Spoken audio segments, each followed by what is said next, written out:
So this morning I'm back on the Ferrari. Have made a good bit of progress with this car, so thought I'd do a quick update on it because I am about to pull the engine back out of it. Now when I say I'm about to pull the engine back out of it, it's not in fixed, complete, done, but it is sat in the engine bay. So I thought I would do a quick video just to show where I'm up to with it, because things are about to progress hopefully quite fast. So as you can see, sat in there now is the K20, and when I say it's sat in there, it is literally just plonked in there. We haven't kind of set it up level or anything like that. I've literally put it in there just to see what I'm working with space wise and for clearance and stuff like that.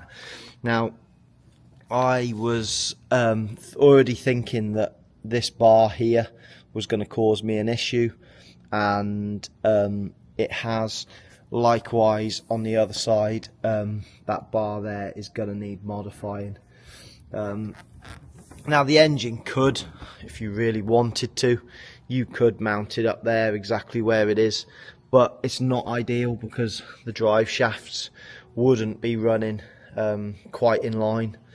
I'm sure it wouldn't do it a great deal of harm, but I want the drive shafts obviously running as straight as possible. So my plan today is to modify the end of that subframe there. I'm going to cut it out, make the room that I need, and then re-strengthen it all back up again, and yeah, just make the clearance I need really. That's then going to allow me to move the engine back slightly, and yeah, I'll have nice straight drive shafts, and then I can progress from there. I am also going to be changing the inlet manifold. So the inlet manifold at the moment, it is in there and it does fit, and obviously engine is going to be coming back a little bit, but they're not the prettiest looking things, these inlet manifolds, and I just think for ease in the future of maintenance and stuff like that, it would be nicer if I've got a slimmer inlet manifold on there. So I am going to order a Skunk 2 Ultra inlet manifold.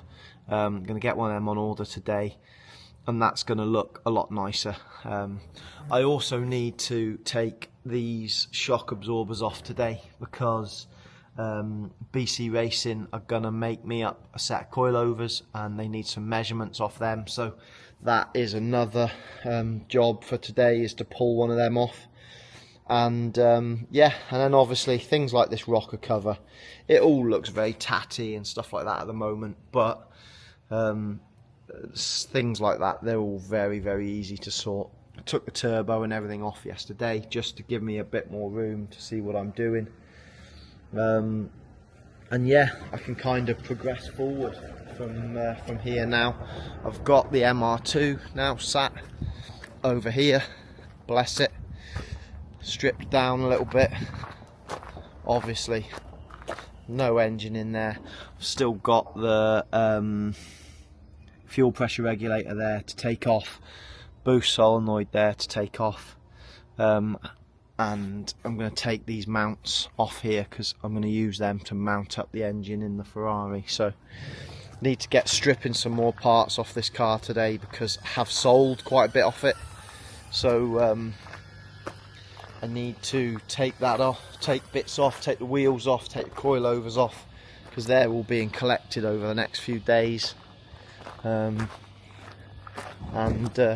Yeah, but car's looking, how cool does that look? Sat a little bit lower on the back now. The engine's obviously in place, but it looks so cool. I love this car. So I'm modifying the subframe.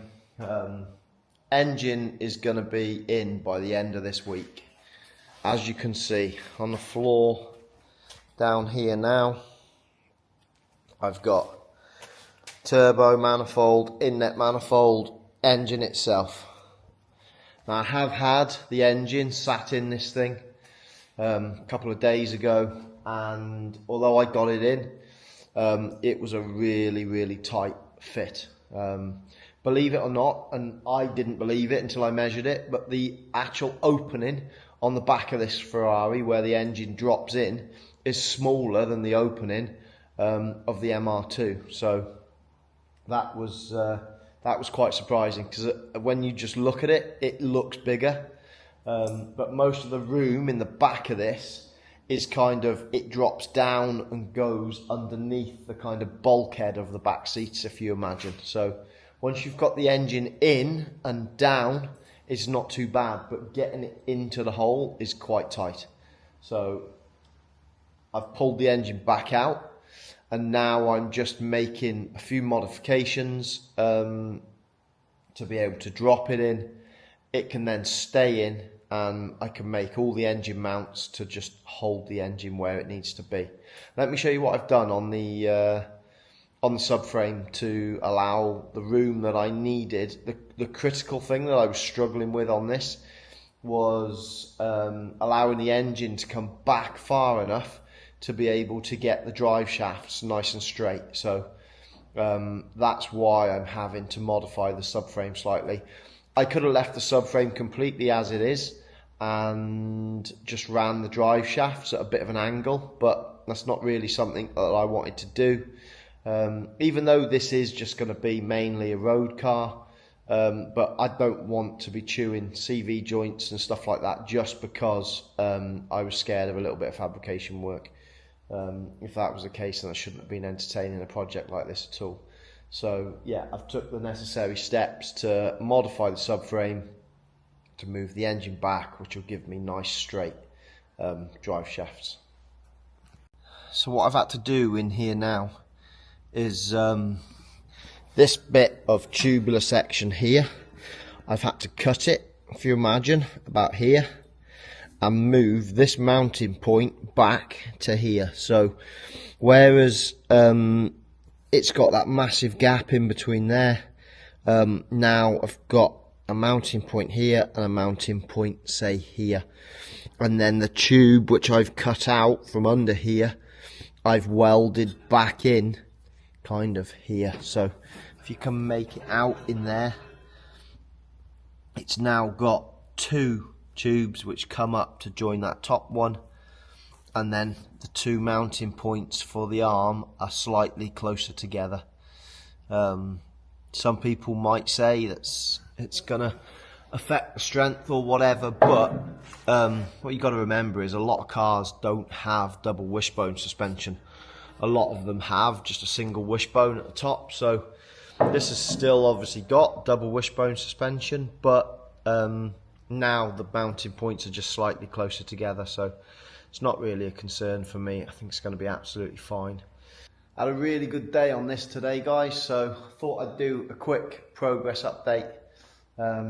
Obviously I've done a little bit of filming over the last few days, but not an awful lot. I have kind of cracked on and just got this to a point where I needed it to be, just because I am taking a few days off of paid work just to crack on and get this engine where it needs to be. But I don't know if you can see from there, it's officially got a K-swap in, and I couldn't be happier with how this thing looks. I've pushed the turbo and the manifold on there just for now, but that will pull straight back off. But how good does that look in there?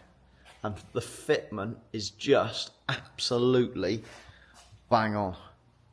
Like, literally. I couldn't be any happier with it, to be fair. So that's just propped up in there at the moment from below.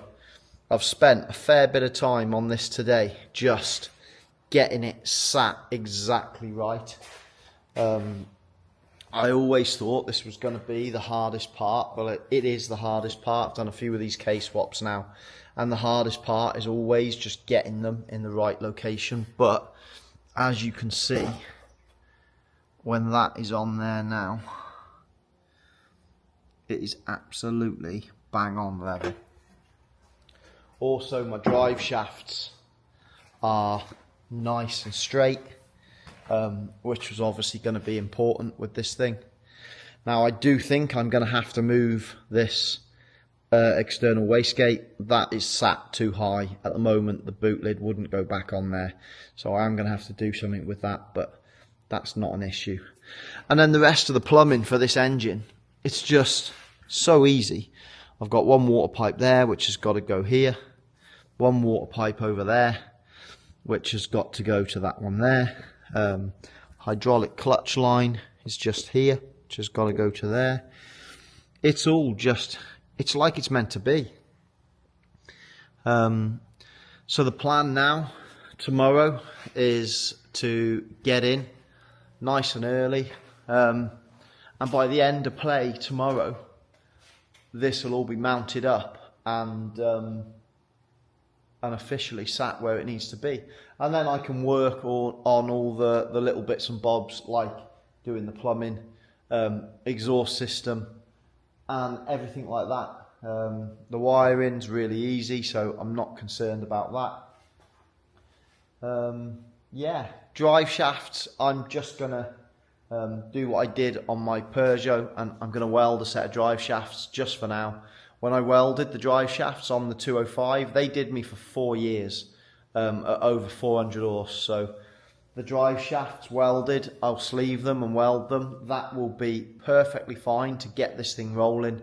But what I will do is I will pull them out and send them off somewhere and get a set made. But like I say, welded shafts for now is going to be absolutely fine. I need to mount my charge cooler, because I'm going to need that on there, and yeah, just a few other bits and bobs really. But strictly speaking, if I really pushed, if I really wanted to, I could have this thing up and running and moving by the weekend, not a problem. I'm so excited to drive this car, I really am. I haven't driven it yet. I've had it running on the old V8, but this thing is going to make twice the power that the old V8 did. I'm not bothered that it's not going to sound like a V8. I love the sound of a K-swapped boosted engine. They sound great. This thing's going to fire flames out the back and all sorts. So yeah, it's just going to be a really cool summer cruiser. So I'll have a few more videos coming this week, because progress is going to be thick and fast with this week.